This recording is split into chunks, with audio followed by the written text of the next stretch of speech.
ইস্তিগফার বড় আজীব এক আমল, বহু সমস্যার সমাধান ইস্তিগফারের মধ্যে। ছোট্ট একটা ঘটনা শোনাই এখানে। হযরত হাসান বসরি রাহমাতুল্লাহি আলাইহির কাছে এক লোক আসছে, এসে বলে, হযরত ভারী বিপদে আছি, ফসল নষ্ট হয়ে যাচ্ছে, বৃষ্টি হচ্ছে না, একটু দোয়া করেন। তো হযরত হাসান বসরি বলেন, তুমি আমার দোয়া লাগবে না, তুমি যায়া ইস্তিগফার পড়ো, বৃষ্টি আইসা যাবে। চলে গেছে। আরেক লোক আসছে, এসে বলেন, হযরত বিপদে আছি, অভাবে পড়ে গেছি, ব্যবসায় লস, ঋণে পড়ে গেছি, এই বিপদ আপনাকে আছে? আরে এই বিপদ আছে তো সমাধান শুনেন।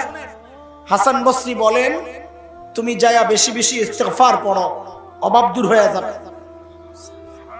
আরেক লোক আসছে, বাচ্চা কাচ্চার সমস্যা।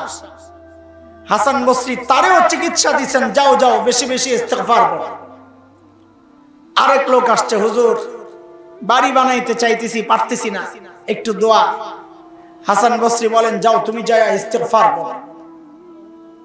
দরবারের এক লোক বলে, হুজুর বুঝলাম না কাহিনী, যে আয় এর খালি ইস্তিগফার ধরাইতেছেন ব্যাপার। আমি থাকলে বলতাম, হুজুর এটা কি গুলিস্তানের হালুয়া নেই? ছোটবেলায় আমরা দেখছি গুলিস্তান হালুয়া ব্যস্ত, পোলাপাইন তো কইতে পারবো না, হালুয়া ব্যস্ত। হালুয়া কোন রোগের? মাথা ব্যথা, চোখ ব্যথা, সর্দি কাশি, জ্বর, আমাশা, জন্ডিস, গিরাই গিরাই ব্যথা, আরো বহু রোগ আছে যেগুলো শর্মে পোলাপাইনের সামনে আমি বলতে পারবো না। বুঝালো ইস্তরা? সব রোগের চিকিৎসা এক হালুয়া, ওটা তো বাটপার। কিন্তু আসলে এমন একটা চিকিৎসা আছে যেটা মহৌষধ, বহু রোগের, বহু সমস্যার সমাধান, তার নাম হচ্ছে ইস্তিগফার। হাসান বসরি বলেন, রে এই পরামর্শ তো আমার না, এই পরামর্শ তো নবী নূহ আলাইহিস সালাতু ওয়াস সালামের। আল্লাহর কাছে এই পরামর্শ এত পছন্দ হয়েছে, মালিক সূরা নূহের আয়াত বানায়া, কোরআনের টুকরা বানায়া এই কথাগুলো নাজিল করে দিয়েছেন। মালিক বলেন, ফাকুলতু আস্তাগফিরু রাব্বাকুম ইন্নাহু কানা গাফফারা ইউরসিলিস সামাআ আলাইকুম মিদরারা ওয়া ইউমদিদকুম বিআমওয়াল ওয়া বানিন ويجعل لكم جنات ويجعل لكم أنهارا। এক জায়গায় আল্লাহ ইস্তিগফারের 5টা উপকারিতার কথা বলেছেন। কয়টা?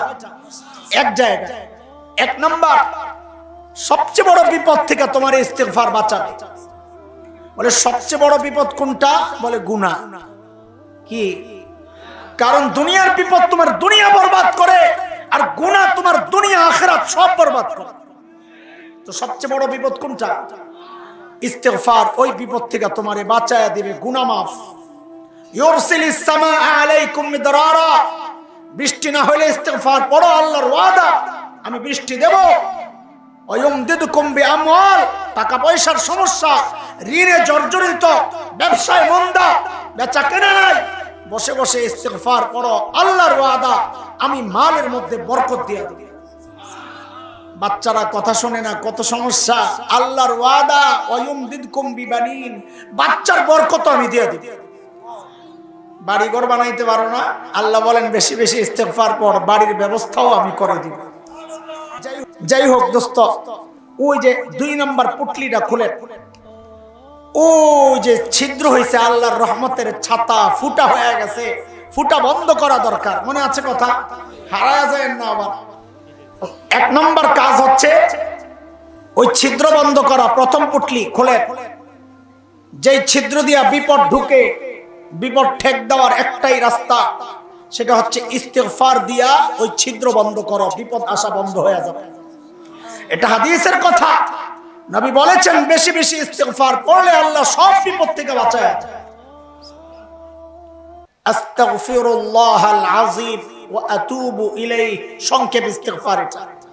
আস্তাগফিরুল্লাহাল আযীম ওয়া আতুবু ইলাইহি, আস্তাগফিরুল্লাহাল আযীম ওয়া আতুবু ইলাইহি। সারাদিন পড়তে থাকবেন, হাঁটতে হাঁটতে পড়বেন, হাঁটতে হাঁটতে পড়বেন, আল্লাহ বিপদ থেকে বাঁচায় দিবেন ইনশাআল্লাহ। এইবার চলেন প্রথম পুটলি যেটা বানছিলাম, গুনাহ থেকে বাঁচার 1 নম্বর সহজ রাস্তা মনে আছে? এতক্ষণের আলোচনায় কি বুঝলেন? গুনার কারণে বিপদ আসে, গুনার কারণে। তো গুনাহ থেকে বাঁচার 1 নম্বর সহজ রাস্তা হচ্ছে, যত বিপদ দেখবো সব মনে করব এটা আমার গুনার ফসল। মাথা ব্যথা করতেছে, মনে মনে চিন্তা করব এটা আমার গুনার ফসল। হোঁচট খাইয়া এক জায়গায় পড়ছি, এটা আমার গুনার ফসল। মাল নষ্ট হয়ে গেছে, ফসল নষ্ট, গুনার ফসল। বিবি কথা শোনে না, গুনার ফসল। সন্তান কথা মানে না, গুনার ফসল। এভাবে সব বিপদ দেখে দেখে যখন বুঝবো আমার গুনার ফসল, তখন বিবেকে একটা যন্ত্রণা তৈরি হবে, আরে গুনাহ করলে দেখা যায় বিপদে পড়ি, তো আমার গুনাহ ছেড়ে দেওয়া দরকার। তখন গুনাহ ছেড়ে দেওয়া সহজ হয়ে যাবে। কিন্তু সমস্যা কি জানেন? সমস্যা হচ্ছে আমাদের ছিদ্র এক জায়গায়, আমরা জোড়া লাগানোর চেষ্টা করি আরেক জায়গায়। বউ কথা শোনে না, আমি বললাম গুনার ফসল, কিন্তু পাবলিক এটা মানতে রাজি না। এই দৌড়ায় আসছে হুজুরের কাছে, হুজুর তাহলে কি বউটা ইদানিং কেমন কেমন জানি করে, তো কি করতাম আমি? হুজুর একটা তাবিজ দেন না, বউটা যেন আমার একদম পুরা আমার হয়ে যায় হুজুর। আমি যা কই তাই যেন শোনে, আমারও যেন খাতির যত্ন করে, মহব্বত করে। কি যে পাইছে মানুষ, কিছুইলি তাবিজ, কিছুইলি তাবিজ, কিছুইলি তাবিজ। নবী আলাইহিস সালাম তাবিজ পড়ছেন কয়টা, পড়াইছেন কয়টা? দিলে দিলে জোড়া তাবিজ দিয়া লাগে না, কথাটা মাথায় ঢুকাও। প্রত্যেকটা জিনিস জোড়া লাগার জন্য তৃতীয় আরেকটা জিনিস আছে, সেটা নির্ধারিত। কাপড়ে কাপড়ে জোড়া লাগছে কি দিয়া? সুতা দিয়া। কি দিয়া? কাঠে কাঠে জোড়া লাগছে কি দিয়া? তার কাটা দিয়া। সুতায় কাজ হবে, এখানে তার কাটা কাজ হবে।